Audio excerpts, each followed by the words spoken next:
Pastor Santos. Queridos, hoje nós temos o privilégio, a alegria de ter conosco o Pastor Santos. Lembra do Pastor Santos? Que ele fez seminário de oração aqui? Foi uma bênção, não foi uns meses atrás? Pois é, hoje essa surpresa pra gente aqui, né? Pastor Santos, a gente não avisou, né? Surpresa para vocês. Vamos orar pela vida dele. Santo e eterno Deus, Pai querido, Senhor, em Tuas mãos nós apresentamos agora Teu Filho, Pastor Santos, ó Deus, e te pedimos que o Senhor possa abençoá-lo nessa noite, que hoje ele possa ser um instrumento em Tuas mãos mais uma vez, que ele possa trazer aquela mensagem que o Senhor reservou para esta igreja. É o que eu te peço, Senhor, em nome de Jesus. Amém. Graças e paz a todos. Nós estamos felizes com a presença do Espírito Santo aqui. Solta um beijo para ele. Dá um lindo aplauso ao Espírito Santo. Aleluia. Abra sua Bíblia em João capítulo 13. Uma palavra que o Espírito Santo colocou no meu coração. Chegamos um pouquinho atrasados. Hoje o dia foi bem corrido. Ministrei no culto das 7, agora no culto das 17 horas. E terminamos lá 7h20, o ato da ceia. E vim correndo para cá para a gente repartir o pão da palavra do Senhor. Amém? Às vezes me perguntam assim: você não se cansa não, pastor? E a minha resposta é não. Eu amo fazer isso. Eu me sinto totalmente pleno quando eu estou na obra. Pregaria mais umas 10 vezes hoje de madrugada se tivesse como fazer. Nasci para isso. E uma palavra que eu reparti hoje com os irmãos pela manhã lá na Lírio, da Pituba, e agora à tarde também, já que hoje é ceia, falando um pouquinho do entendimento da importância de discernirmos o corpo de Cristo. E eu quero ler o texto que eu acho mais fantástico de todas as narrativas da ceia, que é João capítulo 13.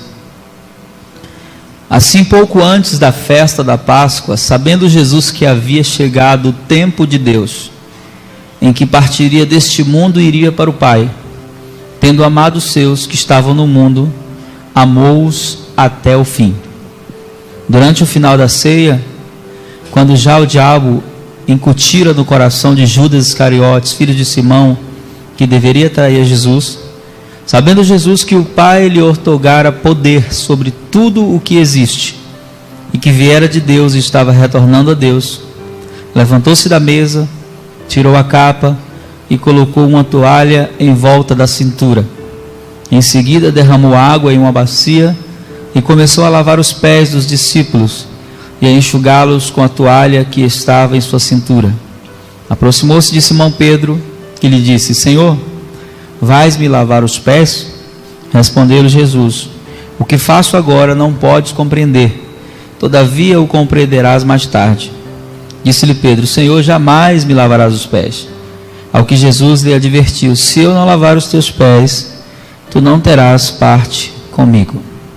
Amém? Nós sempre temos o costume, nas nossas igrejas, na maioria das igrejas evangélicas, e todo primeiro domingo do mês, celebrarmos a ceia do Senhor, que é o maior ato profético na liturgia da igreja. Porque a ceia tem um apontamento espiritual muito importante. Ela aponta para algo que um dia será realidade, não mais aqui, mas um dia todos nós estaremos juntos ceando com o Cordeiro. Você crê nisso? E essa certeza nos nossos corações deve ser expressa todas as vezes que nós nos reunimos para cear. E dentro desse cerimonial que tem uma importância tão grande na vida da igreja, que traz uma conotação tão forte para os nossos corações, eu não sei se você já percebeu isso, mas geralmente os dias de ceia são dias em que os cultos têm mais reverência em alguns lugares, não é assim? As pessoas, elas são mais reverentes. Eu me lembro que eu fui discípulo em uma igreja que o pastor dizia assim: domingo é ceia, venha com a sua roupa mais bonita. E a gente fazia isso, vinha todo empolgado, com a roupa mais bonita, porque era ceia.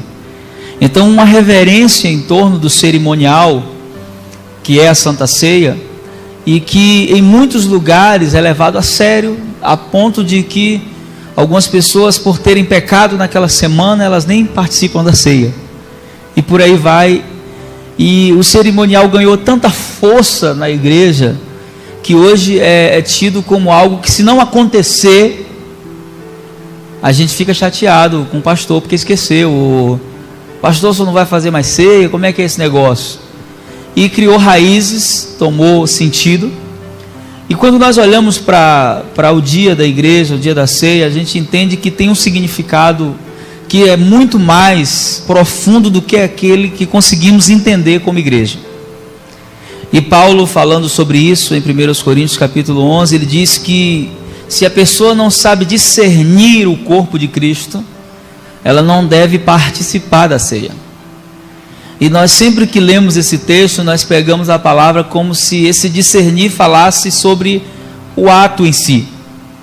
Mas eu quero falar nessa noite de algo que deve mover o nosso coração como igreja, dentro desse entendimento de que esse cerimonial aqui, ele só tem realmente um valor se eu tiver discernimento do que é o corpo de Cristo. Se eu não conseguir discernir o corpo de Cristo, eu posso todos os meses tomar suco e comer pão, e eu não vou estar tendo nenhum significado espiritual do que é a ceia.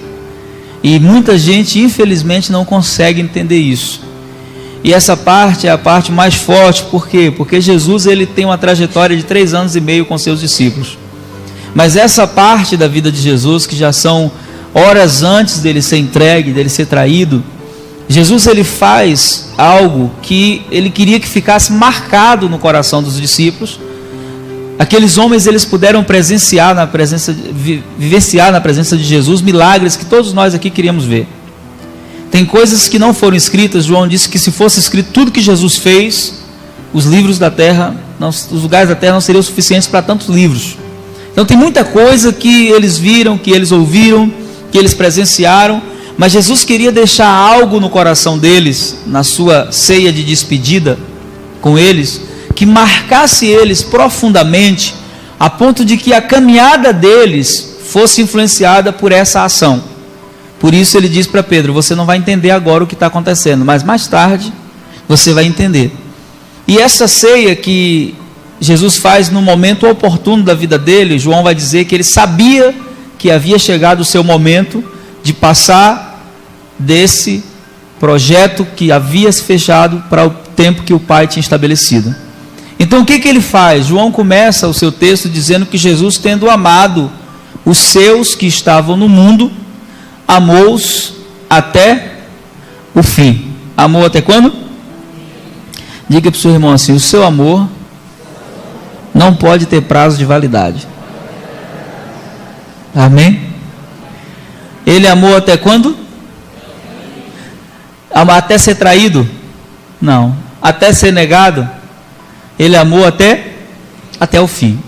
E a gente entende que esse amor que aparece aqui é o amor que é expresso na palavra pela palavra ágape. Não é um sentimento. Esse amor é a própria natureza do nosso Deus. Deus não tem amor. Deus, ele é amor. Ele expressa-se dessa forma.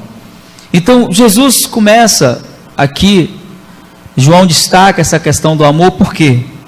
Porque uma das grandes verdades em relação ao corpo de Cristo é que nós seremos conhecidos muito mais pelo amor que temos uns pelos outros do que pela bandeira que levantamos. E quando a igreja entende isso, ela começa a discernir o corpo.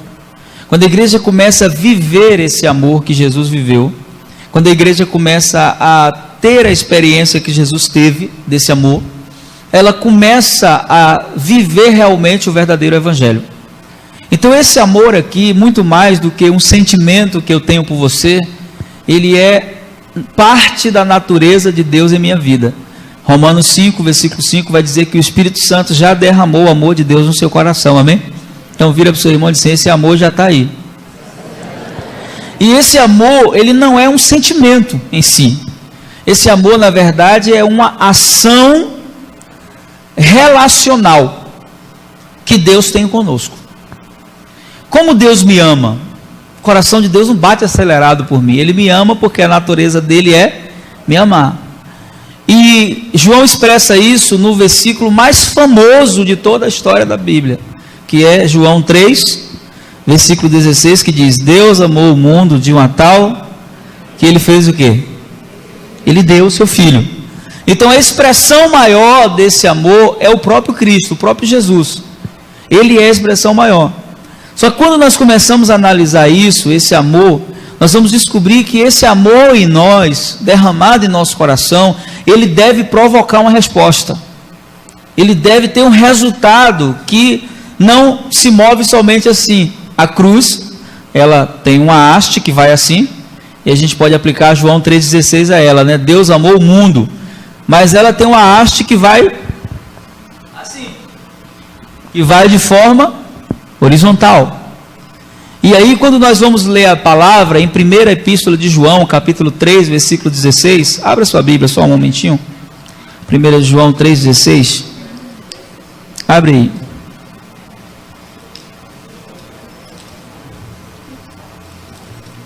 João 3,16. Quem encontrou, diga achei. João 3,16 diz o quê? Que Deus amou o mundo. Segura só um pouquinho aí.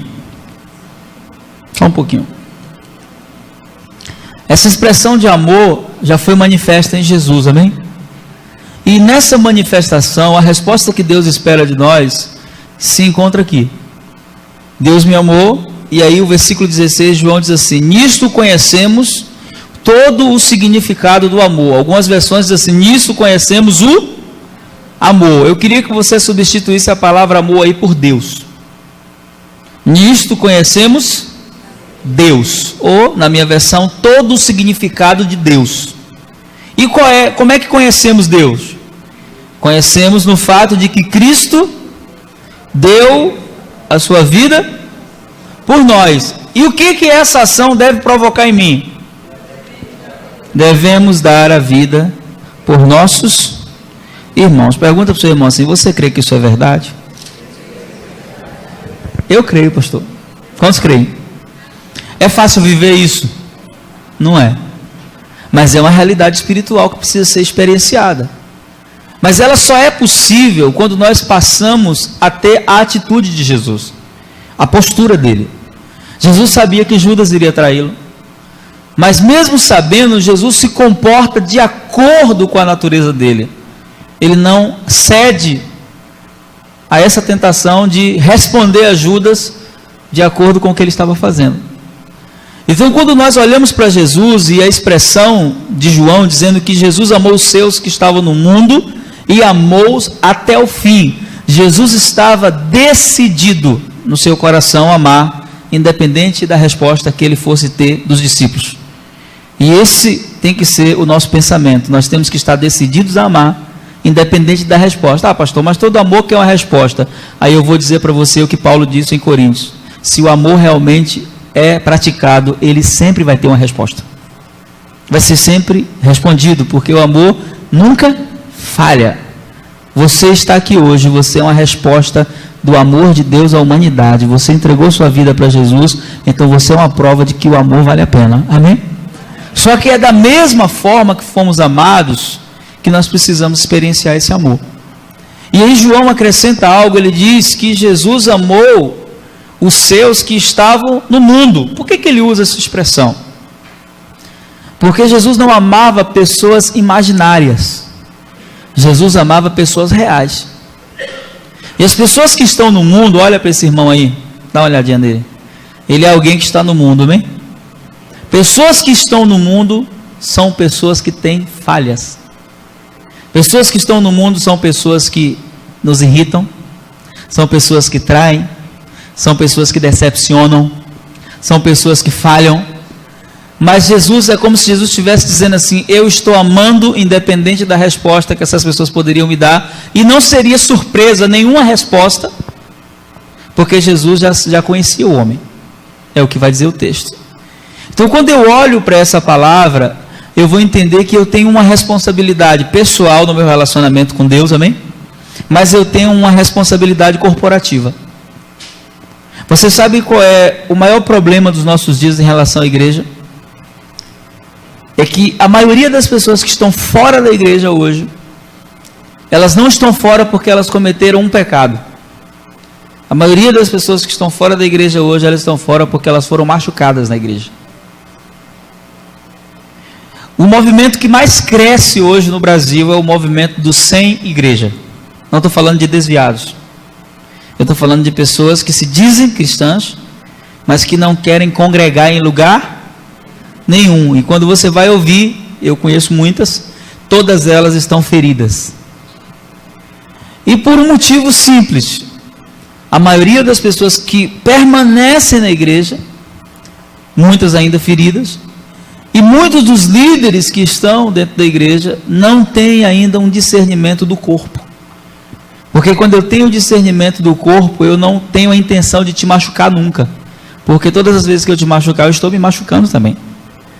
Quando eu tenho discernimento do corpo, eu respeito você. Quando eu tenho discernimento do corpo, eu sinto a sua dor. Quando eu tenho discernimento do corpo de Cristo, eu caminho uma milha a mais com você. Mas quando eu simplesmente falo da igreja, eu falo de uma forma superficial, mas eu não vivo realmente o evangelho, eu vou ser alguém que vai ferir e vai ser ferido. E aí você encontra pessoas que têm dito assim, é uma ideia comum nos nossos dias, eu vou ser crente em casa. Mas eu quero dizer para você que é impossível viver fora do corpo. Você pode encontrar até um corpo sem membro, por aí. Sem uma mão, sem um dedo, sem um pé. Mas você jamais vai encontrar um membro vivo, desconectado do corpo. Alguém já encontrou um pé andando pela rua sozinho? Se você ver, pode amarrar que é demônio. Já viu uma mão? Só no filme da família Addams, né? Então não existe vida fora do corpo. Para você estar sendo nutrido, para que você cresça espiritualmente, você tem que estar conectado ao corpo de Cristo, amém? E estar conectado ao corpo é muito mais do que ir à igreja. Muito mais. Porque você não é convocado a ir à igreja, você é convocado a ser parte da igreja, amém? Assim como eu tenho ensinado todos os dias lá na Livre dos Vales da Pituba, dizendo que nós não devemos ir para a igreja adorar. Não vou para a igreja adorar a Deus. Não, você não deve ir para a igreja adorar. Você tem que vir para a igreja adorando. É diferente. Porque se eu venho adorando para cá, meu irmão vem adorando, o outro vem adorando, quando a gente se encontra é uma reunião de adoradores. Amém? Não vai ter culto ruim. Em todos os nossos cultos a presença de Deus será notada.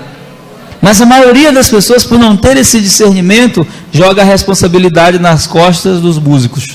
Os músicos hoje têm que nos levar à presença de Deus. E nós precisamos mudar essa realidade. Então, em relação a esse discernimento do corpo, você vai encontrar pessoas ceando em todos os lugares, todos os meses, mas pessoas que não têm valorizado o corpo em si. Quando é que eu valorizo o corpo de fato?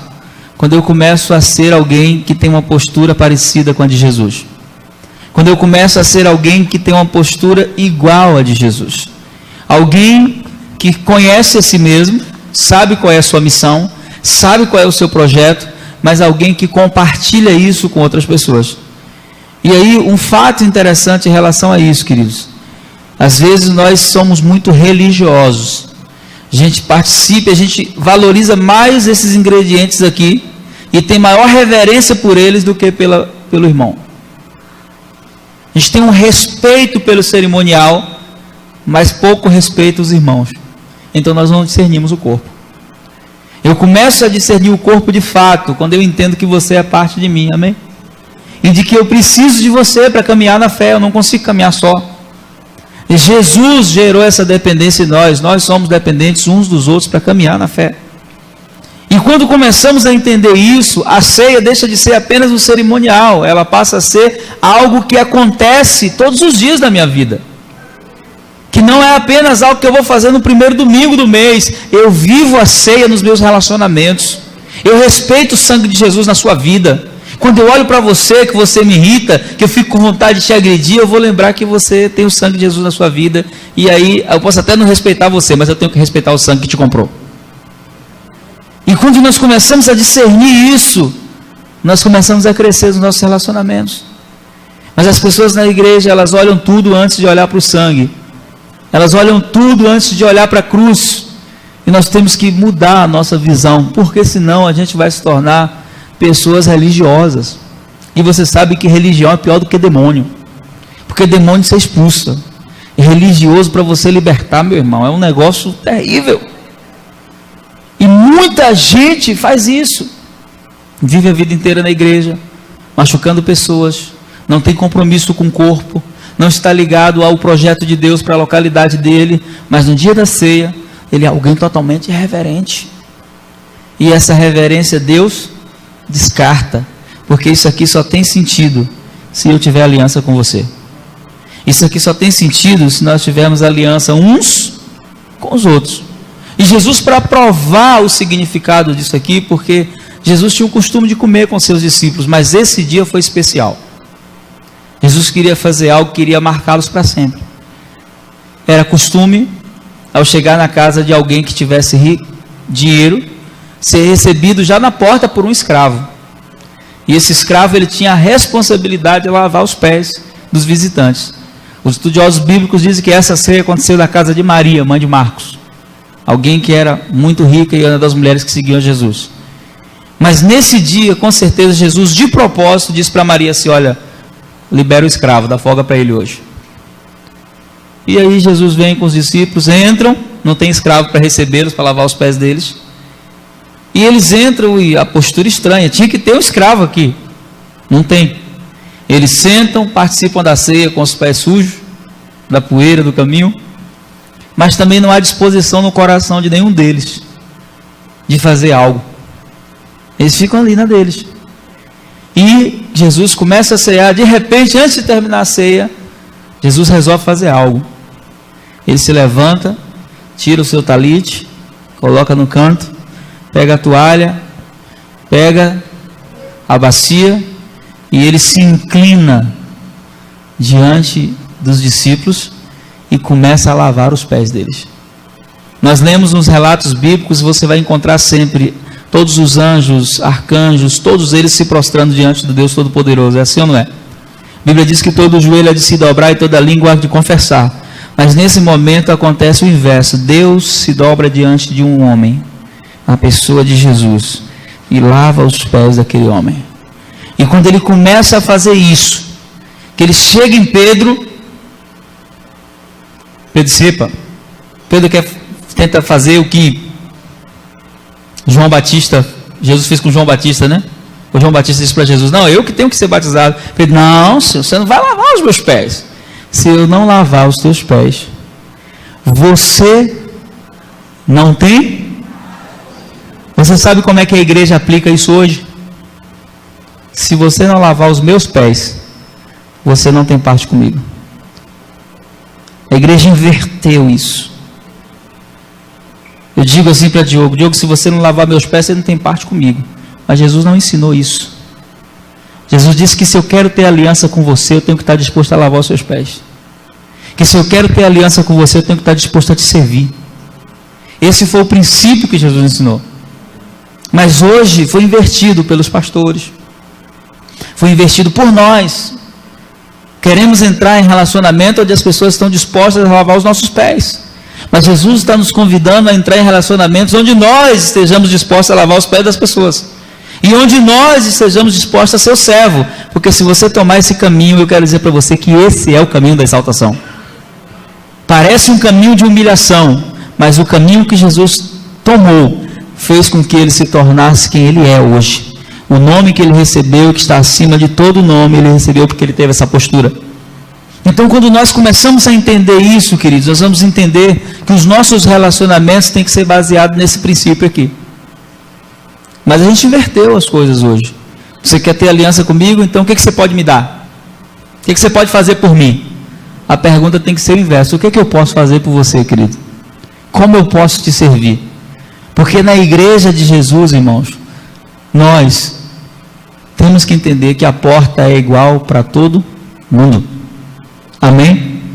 Fui pregar no Bola de Neve de São Paulo e antes de pregar eu pedi para ir no banheiro. E o rapaz que estava sendo o atalaia que estava me conduzindo, né? Quando nós chegamos no banheiro, tinha um rapaz ajoelhado, lavando, limpando o chão do banheiro, alguém tinha sujado. E ele limpando, quando nós entramos, aí ele falou com o rapaz, né, que estava comigo. Falou, e aí, tudo bem? Aí eu, tudo na bênção. Aí ele falou, tá na escala hoje? Estou na escala hoje. Aí ele falou assim, esse aí é o pastor que vai pregar hoje? Eu falei, sou eu mesmo. Ele, tudo bom, pastor? Ó, eu vou estar daqui ouvindo, viu? Dá para ouvir daqui a palavra, coisa e tal. Eu falei, amém, querido, Deus te abençoe. Aí, beleza, saí dali, né? Quando eu saí, o rapaz estava comigo e falou assim, pastor, você sabe o que esse cara é? Eu falei, como assim? O que ele faz lá fora? Eu falei, não, esse cara é juiz. Eu falei, juiz de verdade? Ele falou assim, é juiz, da nona vara, não sei da onde, não sei o quê. É que hoje é a escala dele, aqui é assim, a escala funciona assim. Uma semana você fica na nave, outra semana você fica no estacionamento olhando os carros, uma semana você fica no banheiro limpando o banheiro, e essa semana é a semana dele limpar o banheiro. E ele estava fazendo aquilo com total alegria, sabe por quê? Por que Jesus não teve crise de lavar os pés dos discípulos? Porque Jesus sabia quem ele era. Quando você sabe quem você é e o que Deus deu para você, você não tem dificuldade de servir ninguém. Mas quando você vê alguém, pode aplaudir o Senhor.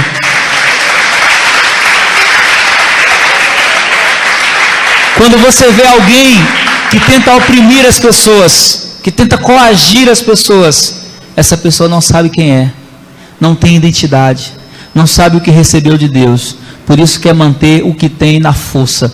Mas quando você sabe quem você é em Jesus, e você é filho de Deus, e essa é a maior herança que você pode ter, quando você tem certeza de quem você é, você serve, e serve sem medo de perder aquilo que Deus te deu.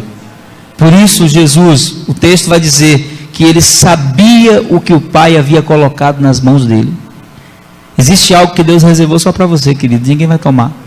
Você não precisa se preocupar com isso. E quando você já sabe o que é, quando você tem certeza do que Deus te deu, você serve. E quando você serve, você vai crescendo. A gente quer crescer de várias formas, né? Mas a forma do reino de Deus para crescer é sendo servo. Quanto mais servo eu sou, mais Deus vai me fazendo crescer. E quanto mais eu cresço, mais eu fico mais servo. É uma coisa meio maluca, não dá meio para entender. Então, eu quero deixar essa palavra para você nessa noite. Muito mais do que comer pão e beber suco de uva. Viver a ceia nos nossos relacionamentos todos os dias. Como é que eu expresso isso? Sendo seu servo. Como é que eu faço isso? Servindo você. Mas você é pastor, meu irmão. O pastor que não tem essa consciência, ele não sabe o que é ministério. E quando você começa a entender isso, você descobre que o evangelho é lindo. O que torna o evangelho feio? A religião, a disputa de poder. Mas quando há um coração convertido e disposição em servir, em fazer o que está escrito em Filipenses capítulo 2, olhar para o meu irmão e considerar ele como superior e ver o que eu posso fazer para abençoá-lo, o evangelho se torna o que ele foi projetado para ser, uma boa nova, uma notícia contagiante, que quem ouve quer participar. E é esse evangelho que o Espírito Santo quer que nós venhamos viver, não só nos nossos dias de ceia, né? Não só nos nossos cultos, mas de fato e de verdade nos nossos relacionamentos. Depois que Jesus termina, eu quero fechar, encerrar com isso. Ele diz assim, capítulo 13 ainda, ele diz assim, Simão Pedro disse, Senhor, não me lave somente os pés, mas as mãos e a cabeça. Ele diz, olha, quem já está limpo não precisa ser lavado. Pois Jesus sabia quem iria traí-lo. Por isso disse, nem todos vocês estão limpos. Após haver lavado os pés dos seus discípulos, tornou a vestir sua capa. A versão original diz colocar o seu talite. Voltou a sentar-se à mesa e fez uma pergunta para os seus discípulos. E essa pergunta vale para a gente hoje aqui. Amém? Jesus perguntou assim, vocês entenderam o que eu fiz? Pergunta para o seu irmão assim, você entendeu o que ele fez? Vocês entenderam o que eu fiz? Aí ele disse assim, vocês me chamam mestre e senhor, e vocês estão certos. Eu sou, de fato. Dessa maneira, se eu sou o Senhor e Mestre, mesmo sendo Senhor e Mestre, eu lavei os pés de vocês, igualmente vocês devem lavar os pés uns dos outros. Eu dei-vos o exemplo para que, como eu fiz, vocês também façam. A gente sabe que lavar os pés aqui também é muito mais do que fazer um cerimonial, de pegar uma bacia, de lavar os seus pés. Pés falam de caminhada, amém? E na caminhada você sabe que nossos pés se ferem, sim ou não? Então quando é que eu lavo os pés do meu irmão? Quando eu levanto ele. Quando é que eu lavo os pés do meu irmão? Quando eu abraço ele. Porque às vezes a pessoa entra tão aflita na igreja que palavra nenhuma vai confortar ela, mas um abraço pode curar ela. Às vezes a pessoa passou um dia de humilhação em casa, ela ouviu o marido que ela dedicou a vida inteira dizer para ela que ela não vale nada. O filho que ela criou, que carregou 9 meses no ventre, e olhar na cara dela e dizer assim, você não presta. E às vezes a pessoa chega na igreja arrasada. E quando é que eu lavo os pés dela? Às vezes você vai lá guiado pelo Espírito Santo, dá um abraço nela, olha nos olhos dela e diz assim, você é importante para Jesus. Você tem valor para o Senhor. Quando você faz isso, você está lavando os pés, você está renovando ela para caminhar. Quando é que eu lavo os seus pés? Quando eu renovo você para caminhar.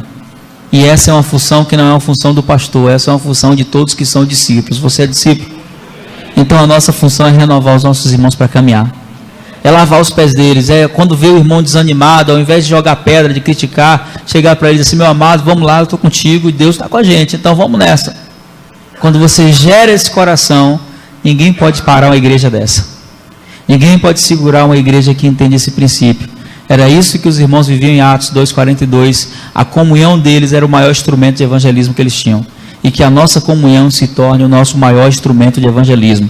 Que as pessoas ao chegarem em nosso meio, elas olhem para nós e elas digam assim, nossa, que povo é esse?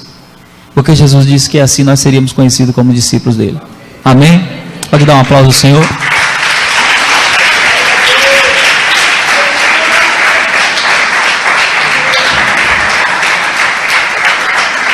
Vamos orar? Guarda essa palavra no seu coração, amém? Ministério Louvor, vem pra cá. Tem uma canção que eu tenho cantado muito, que todo mundo conhece, então fica fácil de cantar, né? Que diz que nós recebemos um novo coração do Pai. Quantos receberam um novo coração? E você vai cantar essa canção, mas não vai só cantar, você vai profetizar na vida do seu irmão, amém? Que o fruto desse novo coração, esse coração que é regenerado, é transformado, é abençoar e servir pessoas, amém? Então vamos cantar? Sei que vocês são muito bênção. Enquanto você canta, você ora pelo seu irmão, você libera uma palavra sobre a vida dele, né?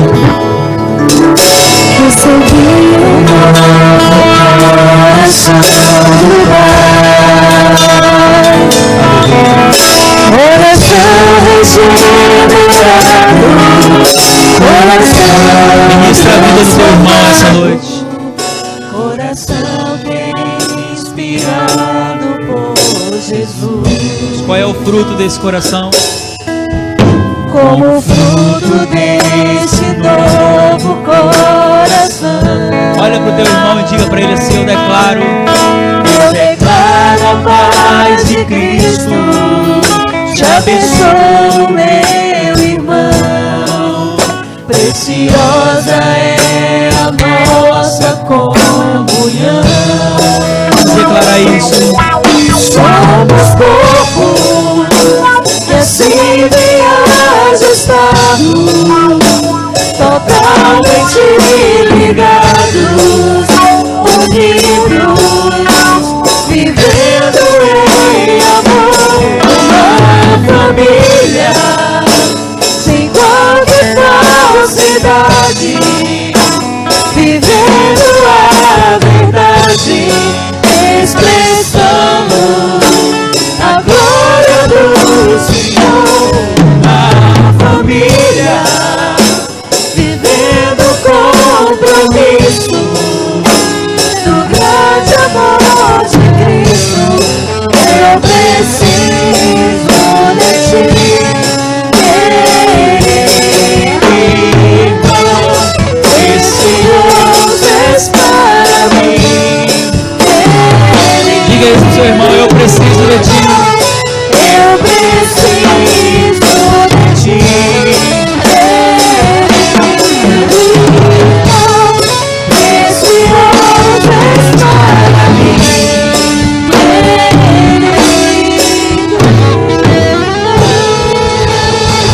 Aleluia.